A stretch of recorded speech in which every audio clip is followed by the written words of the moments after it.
Antes do vídeo de hoje, inscreva-se para não perder os mais recentes.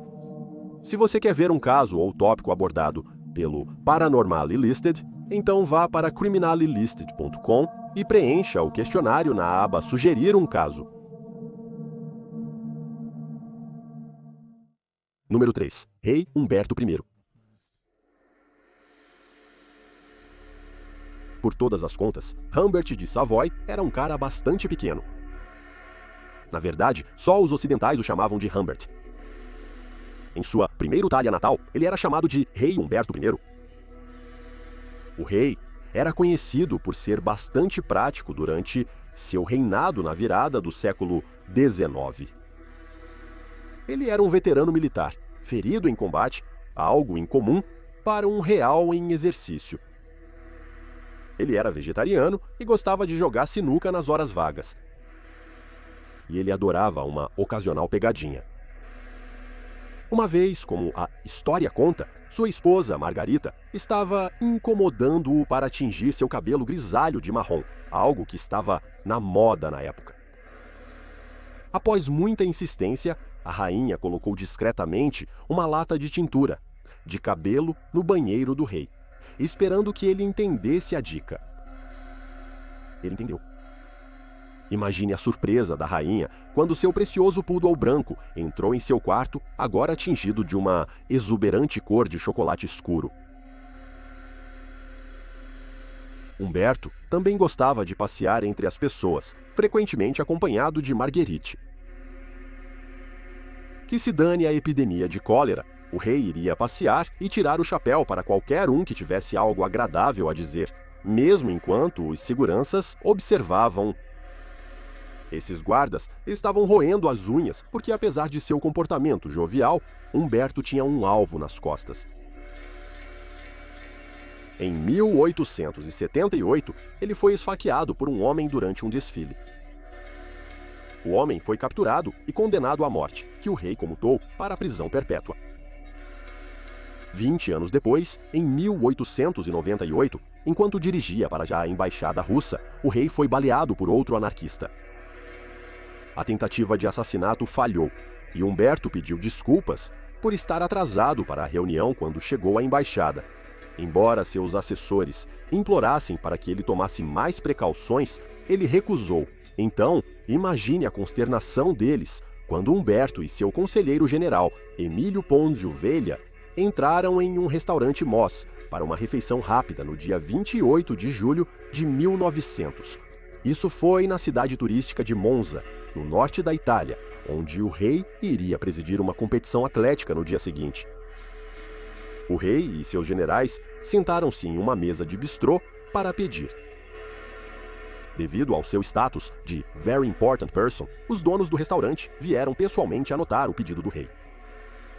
O rei reagiu imediatamente. O homem, o proprietário, era a imagem cuspida do próprio rei. Até mesmo o glorioso e farto bigode de guidão do rei. O conselheiro do rei, chocado com a semelhança, convidou o proprietário para jantar com eles. O proprietário, cujo nome se perdeu na história, disse que às vezes as pessoas comentavam como ele se parecia com o rei, mas a semelhança não parava na aparência externa. Ambos serviram no exército e alcançaram a mesma patente em 1870. Conforme a conversa se desenrolava, o rei sentiu calafrios ao descobrir que o proprietário tinha exatamente a mesma data de aniversário que o rei, 14 de março de 1844, e nasceu na mesma cidade, Turim. Dois homens se casaram com uma mulher de nome Margarita em 22 de abril de 1868 e tiveram um filho, que cada um chamou de Vitório. Com o avançar da hora, os guarda-costas do rei avisaram que era hora de partir, pois ele teria um longo dia pela frente. O rei Humberto se despediu de seu sósia e maravilhou-se que era como apertar as mãos com sua imagem no espelho. Indo ao restaurante, o rei ordenou ao general que o restaurateur fosse ao evento de ginástica no próximo dia. O rei queria ter uma cerimônia improvisada após a entrega das medalhas. Ele pretendia tornar este homem humilde um cavaleiro da coroa da Itália, essencialmente concedendo-lhe o título de cavaleiro. Já mencionamos que Humbert era um cara pequeno? No dia seguinte ao evento atlético, o rei entregou os prêmios ao ginasta. O dono do restaurante ainda não havia chegado. O rei estava se preparando para partir. "Onde está o meu sósia?" perguntou o rei, segundo relatos. Foi então que um de seus guarda-costas informou que o proprietário havia sido morto naquele mesmo dia em um tiroteio acidental. Consternado com a notícia, o rei refletiu e informou ao general seu desejo de ir ao funeral do homem. Antes que Pôncio Vagula respondesse, 3 tiros foram disparados. 2 erraram, mas o terceiro acertou o coração do rei Humberto, matando-o instantaneamente. O rei Humberto I havia sido assassinado, o que eu tenho mais uma coincidência arrepiante entre o rei e seu sósia, o dia de suas mortes. 2. Johann Wolfgang von Goethe. Ver o próprio sósia como um presságio da própria morte iminente é uma história comum nos tempos antigos, especialmente entre figuras históricas. A rainha Elizabeth, primeiro uma vez, disse a seus conselheiros que tinha visto seu próprio corpo deitado em sua cama. Seu duplo estava pálido e doente, e vê-lo a aterrorizou, ela disse. Um pouco depois, a rainha virgem adoeceu e morreu naquela mesma cama, em março de 1603. A esposa de Abraham Lincoln, a primeira-dama, Mary Todd Lincoln, relatou, após sua morte prematura, que Dona Sabe teve pelo menos 2 encontros com doppelgangers. O primeiro ocorreu logo após sua eleição para a presidência, em 1860. Disse que Langen estava olhando no espelho do quarto uma manhã, quando ele recuou, surpreso ao ver 2 rostos olhando de volta para ele. Um era ele mesmo, enquanto o outro parecia uma versão mais velha e pálida de si, aparentemente em pé sobre seu ombro. Claro, quando Abe se virou, não havia ninguém lá. Mary Todd interpretou as experiências como vislumbres do futuro dos macacos, o que a tranquilizou ao saber que seu marido envelheceria na Casa Branca. Ela não sabia que ele nunca deixaria a mansão executiva, tendo sido assassinado no cargo em 1863. Dizem que Catarina, a Grande, da Rússia, também viu seu doppelganger. Segundo a história, um dos servos de Catarina a acordou de um sono profundo em estado de angústia. A serva estava aterrorizada, porque acabara de ver Catarina, no andar de baixo, sentada no trono. Catarina saiu da cama, desceu as escadas e ficou chocada ao ver uma réplica exata de si mesma, assim como sua serva havia relatado. Agora Catarina estava aterrorizada, sabendo muito bem as graves consequências de ver seu próprio duplo. Ela ordenou que o impostor fosse baleado por seus guardas, mas desapareceu antes que os soldados pudessem mirar. Catarina morreu de um derrame 2 semanas após o encontro noturno, em 17 de novembro de 1796. Ironicamente, foi no mesmo ano que o termo doppelganger foi cunhado pelo autor alemão Jean Paul. Mas o que é mais comum, relatos de doppelgangers não recaem sempre sobre os ombros dos líderes mundiais. O famoso escritor e pensador alemão Johann Wolfgang von Goethe escreveu em sua autobiografia que ele também viu seu doppelganger, mas ao invés de lhe dar uma sensação de presságio como nas outras histórias, o encontro deu a Johann uma sensação de paz e tranquilidade. Parece que ele acabara de terminar com Frederica, sua namorada, e estava se sentindo bastante mal com toda a situação. Durante a longa e melancólica viagem da pitoresca Alsácia até Drusenheim de Jerry, no nordeste da França, von Goethe relata que parou seu cavalo quando um estranho se aproximou dele a cavalo. Conforme o cavalo do viajante se aproximava, von Goethe via que o homem estava muito bem vestido, com roupas caras de cinza e ouro. Mas o homem não reconheceu von Goethe, não lhe poupou sequer um olhar. Foi quando Johann quase caiu de seu próprio cavalo ao ver que o estranho era, na verdade, a imagem cuspida de si mesmo. Quando Van Gerter tentou virar seu cavalo para seguir o estranho, ele já havia desaparecido. A experiência foi tão estranha que Van Gerter, sempre o escritor, guardou-a em sua memória, talvez para uso futuro em sua história algum dia. Mas ele acabou esquecendo o encontro, até cerca de 8 anos depois. Parece que Johann e Frederica acabaram se reconciliando durante os anos seguintes. Então agora era um alegre von Goethe que estava voltando pela mesma estrada de Drusenheim para a Alsácia. Quando ele chegou a este ponto do encontro, a história voltou à mente do escritor.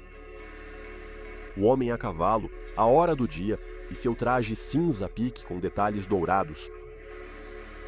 Quando, com fascinação, von Goethe olhou para baixo e viu que estava usando o mesmo traje que seu sósia usava 8 anos antes. Como von Goethe escreve em suas memórias, Poesia e Verdade, citação: "A estranha ilusão me acalmou de certa forma, e eu, em uma viagem tranquila e silenciosa, recuperei bastante a minha autocontrole." Fim de citação. Evidentemente, Johann von Goethe foi um dos sortudos que viu seu sósia e viveu para contar a história, não diferente de um certo professor de escola, cerca de 70 anos depois. Emily Soldier. Emily Soldier, de 32 anos, estava nervosa diante do Sr. Bush, mesmo tentando disfarçar. O Sr. Bush dirigia uma exclusiva escola particular para meninas na Letônia e Emily ansiava por ser contratada como professora. Ela era francesa e todas as aulas da escola eram em alemão. Ela temia que seu alemão não fosse suficientemente bom. Ela realmente precisava deste emprego, mas não precisava ter se preocupado.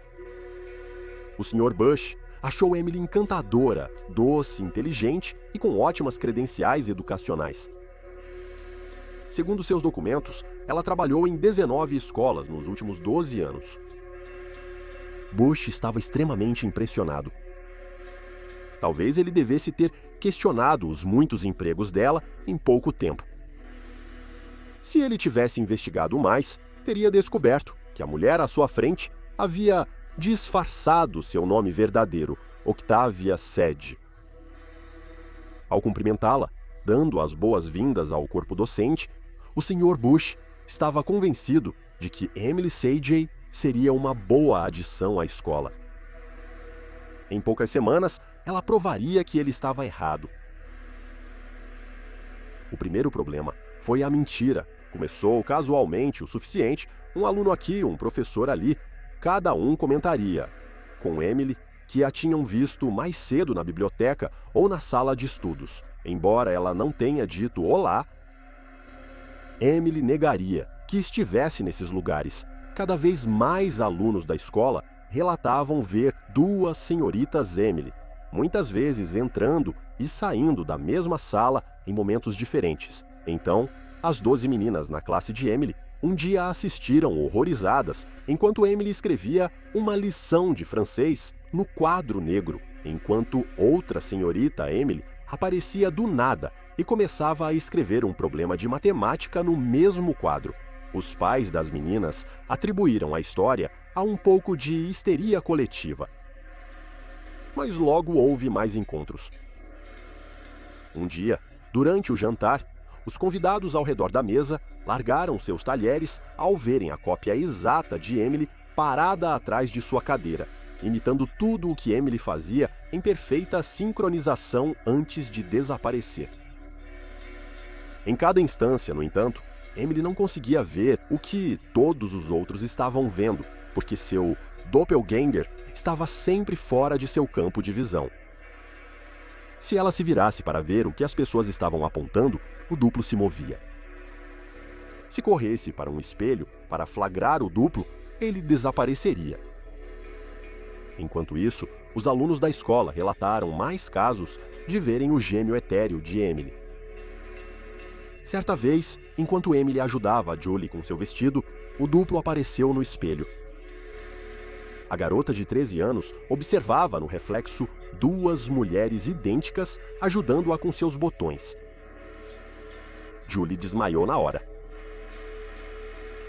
A frequência na aula de Emily caiu de 12 alunos para apenas um punhado. De acordo com o livro Aparições e Desaparecimentos, de Peter Booksmith, de 1984, mais da metade das 42 meninas da escola parou de frequentá-la completamente. Bush sabia da necessidade de agir. Ele informou Emily que eles não poderiam mais mantê-la na escola. Emily, por sua vez, estava arrasada. Aconteceu de novo, como nos outros 19 empregos em seu currículo. Ela jurou que não tinha controle sobre este fete, outro nome para doppelgangers na Inglaterra vitoriana. Mas isso a assombrava por toda parte, pelo tempo que ela conseguia recordar. Ela não tinha ideia do porquê. Julie, a garota que desmaiou, contou ao pesquisador psíquico Robert Dale Owen em 1854 que, enquanto ela observava Emily sair da cidade, ela se sentia culpada pelo desfecho das coisas, mas admitiu que as coisas na escola logo voltaram ao normal. Anos depois, ainda arrependida pelo ocorrido com Emily, uma ótima professora, Julie, agora com 16 anos, foi procurá-la. Após descobrir que Emily se mudou para a casa de sua cunhada nas proximidades, Julie pegou uma carruagem para visitá-la. Ao bater na porta da nova casa de Emily para se desculpar, Julie ouviu risadas de crianças dentro. Emily abriu a porta cercada por seus muitos sobrinhos e sobrinhas que alegremente disseram a Julie que adoram ter suas duas tias Emily cuidando deles. Agradecemos por assistir e esperamos que tenha gostado. Se você achou interessante, por favor, certifique-se de se inscrever. Teremos um novo vídeo sobre o paranormal toda semana. Se você acabou de descobrir este canal, por favor, certifique-se de conferir o nosso outro canal, Criminally Listed. Temos mais de 325 vídeos com histórias de crimes bizarros, porém reais. Você pode encontrá-lo em youtube.com/Criminally Listed. Temos também um podcast chamado Criminally Listed Presents into the Killing, sobre casos não resolvidos que foram solucionados posteriormente. Você pode encontrá-lo no Stitcher, Spotify, Amazon Music e onde mais houver ótimos podcasts. É isso por hoje. Obrigado por assistir.